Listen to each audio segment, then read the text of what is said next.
Hey man, I hope you had a good day so far. My days are still not going so well right now, but I'm still filming videos because they're important. And today I want to talk about something that I think many, if not most people, we don't need that much air conditioning. Something that many, if not most people, experience in their relationship or in their relationships. And that is not being able to commit fully to your partner. And I'll be quite honest, that has happened to me in the past with my girl. I wasn't able to fully commit to her. And that ate me alive, if I'm quite honest. Because it's almost like cognitive dissonance. Your thoughts and your actions don't align. On the one hand, you're uncertain about the relationship, you can't really fully commit to her. On the other hand, you want to fully commit to her and you try to show her love and make her feel secure and make it seem like everything is okay, right? Now, what often people talk about when it comes to this topic of like commitment issues and all that stuff is either people tell you, you have an anxious or avoidant attachment style, it's hard for you to attach securely to people, or they tell you, you've been hurt in the past and of course now you don't want to get hurt again, and so you don't open yourself and commit to another person because that makes you vulnerable to that person. I think those things are true and they have their place, but I don't think that's the whole truth. And I want to tell you why. Because in the past, why I couldn't fully commit to my girl was, honestly, at the start of the relationship, there was no problem. Zero. I was fully committed to that relationship. I was in love with her, even after the honeymoon phase. Like after 1.5, 2 years, I was still fully committed. I didn't see a way where I wasn't committed to this relationship. But then, and I've told this story many times on the channel, so I'll keep it brief, my girl got off birth control, lost her period, lost her sex drive as well for like 8 months, which is very extreme. When women usually get off birth control, it screws with their hormones for like a month or 2 maybe, but not for like 8 months or close to a year. And of course what happened in that period of time was our love life became bad to non-existent. And that made me very anxious. That was the point where I felt my anxious attachment style that I had before this, even before this relationship, but that was the first time I really felt it in the relationship. I really felt these thoughts of like, what if she's not sleeping with me because there's another guy that she's seeing, or these thoughts, or what if she doesn't want me anymore, right? All these thoughts. And I've had these thoughts before that point with friends, because throughout my whole life I switched friend groups a lot. I'm not friends with a lot of people that I've been friends with in the past, and most of my friends now have become friends in very recent times, and I've only known them for like a couple of years, if that. And so I think that's where this came from. Probably also stuff with my parents, right? But I think that's probably where this came from mostly. Now the thing is, yes, I was anxious, and yes, that held me back from committing to her. But there's something different here at play.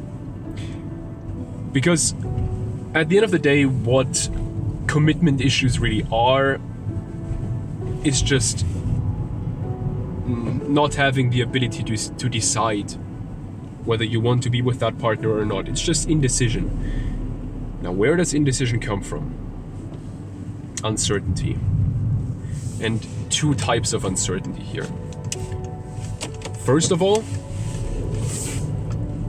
not knowing what you want and what you need from a partner. And second of all, not knowing whether your current partner can give that to you. Maybe they're not currently giving it to you, but you still have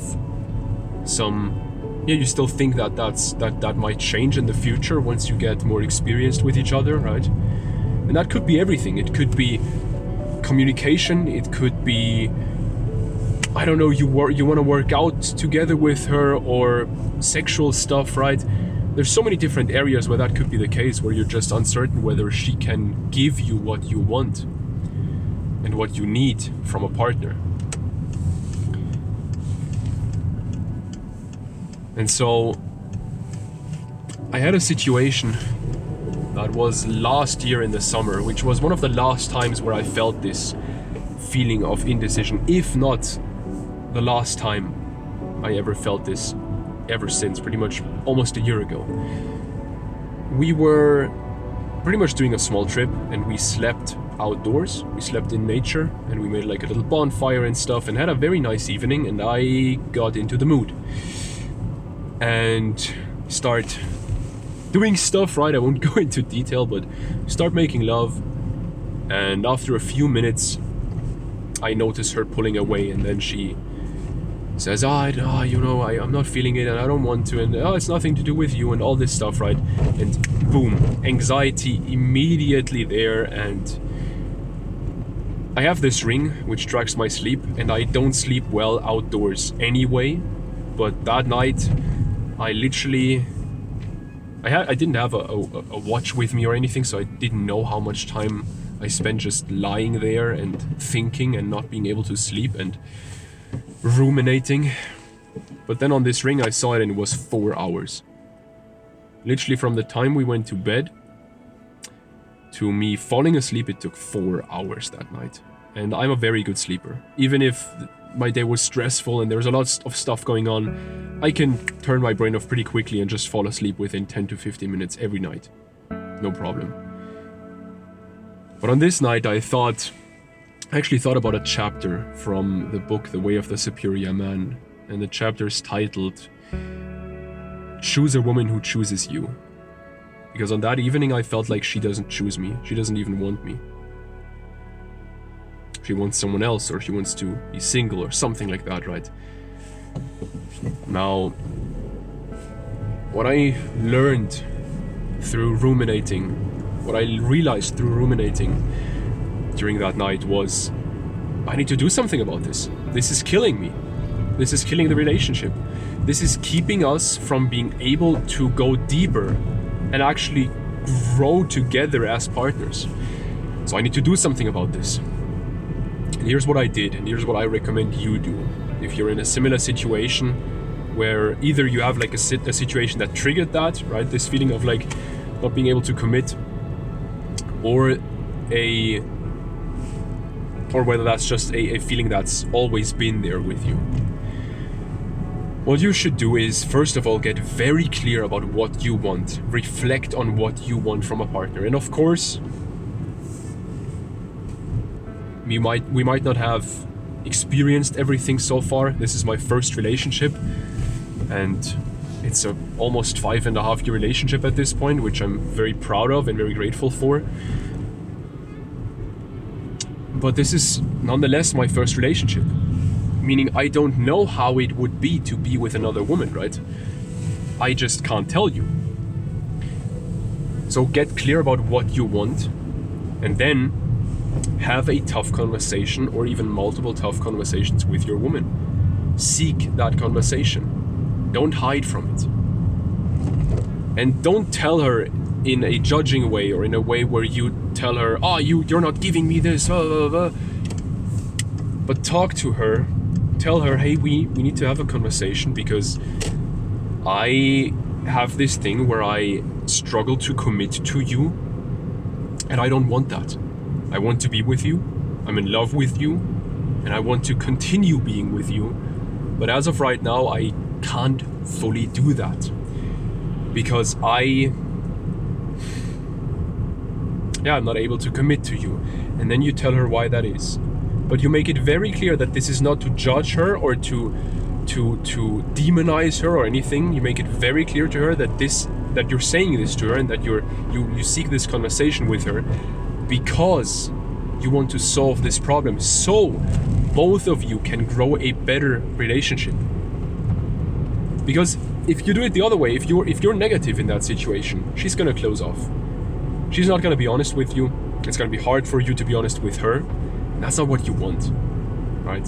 You want to have a honest conversation with her. And honestly, man, get over your fear of being vulnerable with your woman. Get over it. Get over it. There's no reason to fear being vulnerable with her, because at the end of the day, all that does is keep you from going deeper. If you want to be with this woman in the long term, then you have to show her who you really are. And the thing is, once you do, she's gonna most likely love you a lot more, because she knows who you truly are anyways. Women, or the feminine, however you want to put it, right? Very intuitive. She knows when you're not who you truly are, like when you're acting in ways that aren't who you truly are. So once you are strong enough to admit who you truly are in front of her and to openly communicate it and openly act it out, she's gonna be able to commit more to you. And she's gonna be able to go deeper with you in that relationship. And that's what you want at the end of the day, right? Seek that conversation, get clear about what you want. And of course that might change over the years, and you might figure out new stuff. But just tell her, like literally, and this is what most men, and myself included, haven't done ever. Tell her what your needs are. Tell her what you need from her. First of all, because it makes her life way easier if she knows what actually helps you. And second of all, it will massively improve your relationship. Because if you feel loved, and if you feel recognized, and if you feel supported, then you're going to be able to commit more to her, which is in both of your benefit. The thing is, if we look at, we talked about this earlier, right? Attachment styles. If we look at attachment science, one thing becomes very clear.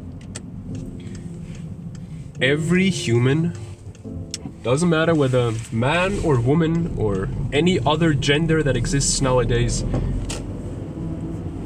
or whether you have some illness, maybe, I'm not sure about that, but maybe psychopaths and sociopaths are different, but I don't even think that is the case. We all, as a collective, want to feel loved. The toughest, most masculine, that word is completely over and misused nowadays, unfortunately, but in this case, I think you get the meaning that I want to portray with it. Every tough and strong and big and masculine guy just wants to feel loved. That's what comes out from attachment science. The most avoidant person just wants to feel loved, and they feel better and they're healthier, both mentally and physically, when they are able to commit to a partner that they love and that loves them, and that they want to lead a healthy long-term relationship with. So man, I highly encourage you to do this. It helped me massively. It helped me get to a point where I don't doubt my relationship pretty much ever. Even if we have like a small crisis or even a bigger crisis, I don't really doubt the relationship. I have developed full trust that we're gonna figure stuff out because we did so in the past. Apart from that, I know this stuff isn't easy, and I certainly didn't do all of this on my own. I sought help. And if you want to do the same, then what I can offer you is you can go down into the description of this video and you can book a call with me. This call is to figure out whether I can help you, to figure out what your actual problem is and what your goals are in the relationship. And yeah, then to figure out whether I can help you and whether it makes sense for us to work together. I'm gonna be very honest about that. It's not a free coaching call or anything. This is for guys who want to take their relationship to an insane level, to a great level, and guys who don't want to waste years trying on their own as I did. Because they're afraid, or not even afraid, because they don't want to take the risk. I didn't really have another choice but to take the risk, because I, for a long time, didn't really have the resources to get such help. But if you do, and I recommend and I encourage you to book that call with me. It's no shame as a man to look for help. That's a huge lesson I learned throughout my short but quite deep life so far. If you ask for help, that's no weakness, it's actually a strength, because it will make you stronger in the long run, and it will also just help you be who you truly are.